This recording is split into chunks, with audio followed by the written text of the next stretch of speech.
कनक और शिखर वीकेंड बिताने बैंगलोर से ऊटी जा रहे थे। 3 घंटे के बाद रास्ते में निकल के जहां पहली जगह चाय पीने रुके, वहां चाय वाले ने कहा कि साहब अब कहीं भी रुकिएगा मत, सीधे ऊटी पहुंच के ही रुकिएगा, नहीं तो बहुत रात हो जाएगी।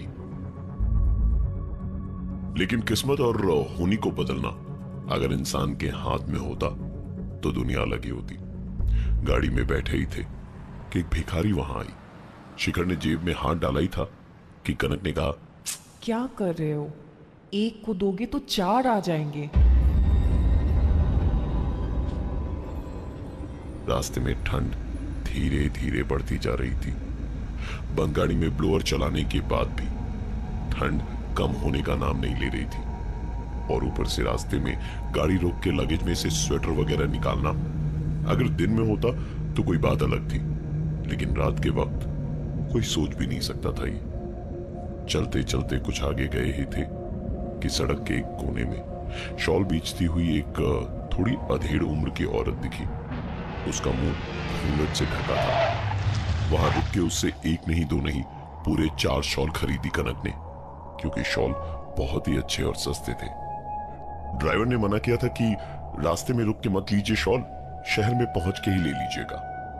कनक मानी नहीं, और उसे ऐसी ठंड में परेशान देख शिखर भी रुक ही गया, और इतने सस्ते में इतनी अच्छी शॉल मिल गई तो दोनों ने एक नहीं दो नहीं पूरे 4 ही खरीद डाले। ठंड धीरे धीरे बढ़ने लगी थी। अब कनक ने शॉल अपने कानों पे भी चढ़ा लिया। शॉल कानों पे ओढ़ ली तो बाहर की आवाजें थोड़ी कम हो गई, और सारी धीमी धीमी आवाजों में दबी हुई एक हल्की आवाज सुनाई देने लगी।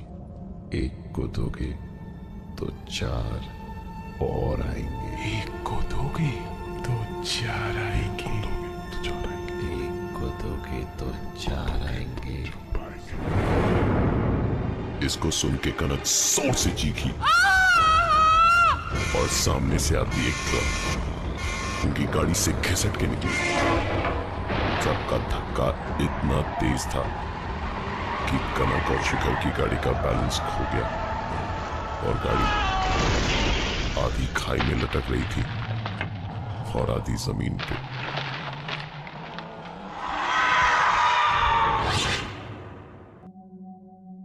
कनक और शिखर बैंगलोर से ऊटी जा रहे थे, और रास्ते में मना करने के बावजूद रुक के उन्होंने एक अधेड़ उम्र की औरत से शॉल खरीदी, और उसके बाद हुई उनके साथ पागलपन की शुरुआत। एक ट्रक ने उनकी गाड़ी को ऐसी ठोकर मारी कि उनकी गाड़ी आधी खाई में और आधी जमीन पे थी। लोगों ने आकर किसी तरह उनकी गाड़ी निकालने में मदद की और गाड़ी निकाली। गाड़ी रिपेयर करवाए बिना चलाना खतरनाक था, इसलिए ड्राइवर ने कहा कि वो होटल जाकर लगेज दे देगा बाद में। कनक सिर्फ वो शॉल्स अपने हैंडबैग में लेकर शिखर के साथ किसी गाड़ी का वेट करने लगी। सड़क पे काफी देर रुकने के बाद एक दूसरी गाड़ी ने उनको लिफ्ट दी। उस गाड़ी में भी एक कपल था, जिनको देखकर लग रहा था कि शादी को मुश्किल से 6 महीने ही हुए होंगे। बड़े अजीब से थे वो दोनों। शायद दोनों में झगड़ा हो रखा था, क्योंकि दोनों का मुंह फूला हुआ था और हार्डली बात कर रहे थे एक दूसरे के साथ। थोड़ी दूर आगे ही गए कि कार चलाते हुए उस आदमी ने शिखर से पूछा, अब अगर आपको एतराज ना हो तो मैं एक सिगरेट पी लूं। शिखर खुद भी सिगरेट पीता था, तो उसने कहा, अरे हाँ पी लीजिए, कोई प्रॉब्लम नहीं है। चलती गाड़ी में उस आदमी ने सिगरेट चलाई। ठंड इतनी थी कि उसने खिड़की खोली ही नहीं थी, और कुछ ही देर में गाड़ी सिगरेट के धुएं से भर गई थी। कनक ने पूछा कि अगर वो खिड़की को जरा सा खोल दे तो। उस आदमी ने कहा, नहीं, खिड़की खोलने की कोई जरूरत नहीं। पूरी गाड़ी में सिगरेट का धुआं भर गया था। कनक और शिखर खांसे जा रहे थे। शिखर से रहा नहीं गया, तो खांसते खांसते ही बोला, प्लीज गाड़ी रोकिए, मेरा दम घुट रहा है। गाड़ी रुकी, और पहली बार वो औरत कुछ बोली। मत मानो तुम मेरी बात कभी भी। इन अनजान लोगों ने तक तुम्हें तुम्हारी सिगरेट की आदत के लिए टोक दिया। कनक और शिखर उस औरत के इतना बोलते बोलते उतर ही चुके थे और जो आखिरी लाइन उन्होंने उस औरत की सुनी वो थी, शादी के 21 साल हो गए कहते कहते, लेकिन तुम हो कि सिगरेट छोड़ते ही नहीं हो। शिखर और कनक गाड़ी के बाहर खड़े होकर यही सोच रहे थे कि ये कैसे हो सकता है कि तभी उस गाड़ी में एक धमाका हुआ और उसमें आग लग गई। कनक जैसे सब देख के पागल हो गई थी। मैंने कहा था ना, वो जोर जोर से चिल्ला के शिखर से लड़ रही थी। मुझे ऊटी नहीं आना था। शिखर को इससे बड़ा झटका लग ही नहीं सकता था क्योंकि ऊटी का प्लान पूरा बनाया कनक ने, होटल और गाड़ी का बंदोबस्त किया कनक ने, तो फिर वो ऐसी बात क्यों बोल रही थी? शिखर और कनक दोनों ऊटी जा रहे थे कि रास्ते में शॉल खरीदने के बाद उनकी गाड़ी का एक्सीडेंट हो गया। फिर उन्हें एक गाड़ी ने लिफ्ट दी जिसमें एक कपल था जिसकी शादी को 6 ही महीने हुए होंगे, और गाड़ी चलाते हुए उस आदमी ने सिगरेट पी तो उसकी बीवी उस पर चिल्लाई, शादी के 21 साल हो गए कहते कहते, लेकिन तुम हो कि सिगरेट छोड़ते ही नहीं हो। और जब कनक और शिखर धुएं से परेशान वहां से बाहर निकले तो गाड़ी में ब्लास्ट हुआ और आग लग गई।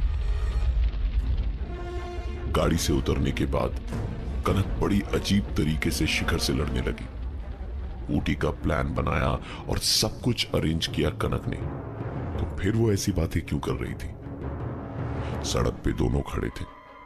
कनक चिल्ला रही थी कि तभी वहां से एक बस गुजरी। शिखर ने उस बस को रोका। दोनों चढ़े और आगे चल पड़े। रात का वक्त था तो बहुत ज्यादा पैसेंजर बस में थे ही नहीं। दोनों आराम से बैठे हुए थे और अब थोड़ी राहत की सांस ली कि अब आराम से ऊटी तक पहुंच जाएंगे कि तभी पीछे से आवाज आई, शादी के 21 साल हो गए कहते कहते, लेकिन तुम हो कि सिगरेट छोड़ते ही नहीं हो। शिखर और कनक की शक्ल पे डर साफ साफ झलक रहा था। दोनों डरते डरते पीछे पलटे तो वहां वो गाड़ी वाला कपल नहीं बल्कि वही शॉल वाली औरत बैठी थी और इस बार घूंघट उठा के हंसते हुए बोली, ये शॉल गरम तो है ना? दोनों मिलकर चिल्लाने लगे, गाड़ी रोको! गाड़ी अरे रोको! गाड़ी रोको! जल्दी अरे बचाओ! गाड़ी रोको! गाड़ी रोको! बस एक झटके से रोकी गई। दोनों उतरते हैं बीच रास्ते में ही और बस चल के पहाड़ों पर उस अंधेरे में कहीं गायब हो गई। कनक और शिखर ने दौड़ते दौड़ते 2 आदमियों को देखा जो आग में अपने हाथों को ताप रहे थे। उनके पास पहुंचकर कनक ने अपना फोन निकाला और होटल फोन करके कहा कि उन दोनों के पास तुरंत एक गाड़ी भेजी जाए। थोड़ी देर में गाड़ी पहुंची और दोनों उसमें बैठे। आराम से बैठ के कुछ 300-400 मीटर ही गए होंगे कि कनक का फोन बजा। इस बार आवाज ड्राइवर की थी, मैडम वो गाड़ी पंचर हो गई थी, बस मैं 10 से 15 मिनट में पहुंच जाऊंगा, आप लोग वहीं रुकिएगा। कनक डर तो गई थी लेकिन तुरंत दिमाग लगाया और ड्राइवर से बोली, भैया गाड़ी थोड़ा साइड लगाएंगे, मुझे उल्टी आ रही है। शिखर ये सुन के चौंक गया। कनक ने शिखर का हाथ पकड़ा और उसको लेके गाड़ी से उतरी और चिल्लाई, शिखर भागो, ये होटल की गाड़ी नहीं है। वो ड्राइवर रिवर्स गियर में गाड़ी चलाता हुआ पागलों की तरह उनके पीछे आ रहा था और बोल रहा था, अरे गाड़ी में बैठिए ना, हाँ उतर क्यों गए? अरे कहां भाग रहे हैं? बैठिए बैठिए मेरी गाड़ी में, बैठते क्यों नहीं हो? भागते भागते दोनों वापस उन्हीं 2 लोगों के पास पहुंच गए जिनके पास बैठ के वो आग में हाथ ताप रहे थे और वो गाड़ी अब अंधेरे में कहीं नजर नहीं आ रही थी। शिखर और कनक जब ऊटी के रास्ते में थे तो उन्होंने रास्ते में कुछ शॉल्स खरीदे। कुछ दूर जाके उनकी गाड़ी का एक्सीडेंट हो गया। फिर एक कपल ने उन्हें लिफ्ट दी जिनकी गाड़ी में आग लग गई थी।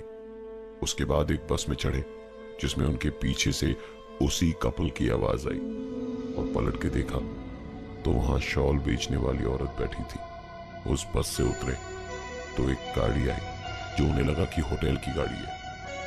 उसमें बैठे ही थे कि असली गाड़ी वाले ड्राइवर का फोन आया कि गाड़ी पंचर हो गई है, वो 10 से 15 मिनट में पहुंचने वाला है। उस गाड़ी से उतर के दोनों करीबन 300-400 मीटर पीछे की ओर भागे। थोड़ी देर में होटल की असली गाड़ी उन्हें मिली। उसमें बैठ के आखिरकार दोनों होटल पहुंचे। होटल के दरवाजे पर तिलक लगा के वेलकम किया एक औरत ने। रिसेप्शन पे चाबियां देने वाली एक लड़की थी और रजिस्टर में एंट्री करवाने वाला एक लड़का था। रूम सर्विस बॉय उनका सामान लेकर कमरे तक गया। रूम में चेक इन करने के बाद दोनों ने डिनर किया और थकान इतनी ज्यादा थी कि नींद तुरंत आ गई। कनक को नींद में बहुत सपने आते थे। आज की रात उसने एक और सपना देखा और सपने में उसने देखा कि इस होटल में एंटर करते वक्त जिस महिला ने उनका वेलकम किया था उसका हुलिया उस शॉल बेचने वाली औरत से मिल रहा था। रिसेप्शन पर जो कपल थे उनकी शक्ल उस कपल से मिल रही थी जिन्होंने उन्हें बीच रास्ते में लिफ्ट दी थी। और इस कमरे तक जिस रूम सर्विस बॉय ने उनका सामान पहुंचाया उसकी शक्ल उस ड्राइवर से मिल रही थी। इस सपने से कनक की नींद बीच में ही खुली तो देखा जो शॉल उसने खरीदी थी वो हवा में ऐसी टंगी हुई थी जैसे किसी ने ओढ़ रखी हो। कनक आंखें फाड़ फाड़ के उसे देख रही थी। शिखर को नींद से जगा के जैसे ही लाइट का स्विच ऑन किया तो शॉल जमीन पे गिर पड़ी। दोनों ने झटपट अपना लगेज बटोरा और वहां से भागे और होटल के दरवाजे तक उनके कानों में कई सारी आवाजें गूंजती रही। एक को दोगे तो 4 आएंगे। ये शॉल गरम तो है ना? किसी तरह भागते भागते उन्हें एक गाड़ी मिली। पीछे पीछे वो अधेड़ औरत, वो कपल और ड्राइवर दौड़ रहे थे और कह रहे थे, कहाँ जा रहे हो दोनों? वापस तो आओ। अरे कहाँ जा रहे हो दोनों? वापस आओ ना। अरे कहां जा रहे हो दोनों? वापस आओ ना। होटल से निकलते के साथ ही शिखर और कनक को जो गाड़ी मिली थी दोनों उस गाड़ी में हड़बड़ी में बैठे और ड्राइवर से कहा, जरा तेजी से भगाओ। कुछ आगे गए ही थे कि एक गाड़ी ने उनकी गाड़ी को टक्कर मारी और उनकी गाड़ी आधी खाई में लटक रही थी और आधी जमीन पे थी। उस घटना को 6 साल बीत चुके हैं आज। खाई में गाड़ी तो मिली थी लेकिन कनक और शिखर आज भी पुलिस फाइल्स में लापता है। लोगों की माने तो ऊटी जाने के रास्ते में रात के अंधेरे में एक कपल को उन्होंने लिफ्ट मांगते देखा है। गाड़ी रोकी तो शायद आपके साथ भी वही हो।